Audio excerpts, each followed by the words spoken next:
Kapag ayaw na sa atin, hayaan na lang natin. Kapag gusto na niya umalis, hayaan mo na umalis. Kapag gusto na niyang bitawan ka, hayaan mo na lang siyang mawala. Oo, alam ko mahirap kasi mahal mo pa. Pero hindi mo ba naisip na mas mahihirapan ka pa kapag pinagpilitan mo yung sarili mo sa taong ayaw naman na? Minsan, hindi porket sumuko ka, talo ka. Minsan, sumusuko tayo kasi alam natin yun ang tama. Mali naman na kasing ipagsiksikan pa yung sarili mo sa taong pilit kang tinutulak papalayo. Hindi ka dapat magmakaawa na huwag siyang mawala. Kasi unang-una, kung talagang mahal ka niyan, hindi nagagawing solusyon ang hiwalayan.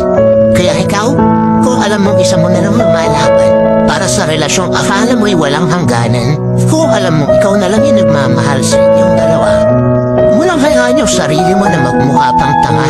Yung sakit na nararamdaman mo, ngayon lang yan. Kasi darating din naman yung punto na kung saan isang araw gigising ka na lang nang wala nang nararamdaman para sa taong akala mo dati hindi mo kayang mawala. Kaya kung ayaw na niya, sumuko ba na? Kailangan mo na lang siyang sumaya sa paraang masasaktan ka ng sobra. At ngayon, nandyan ka na.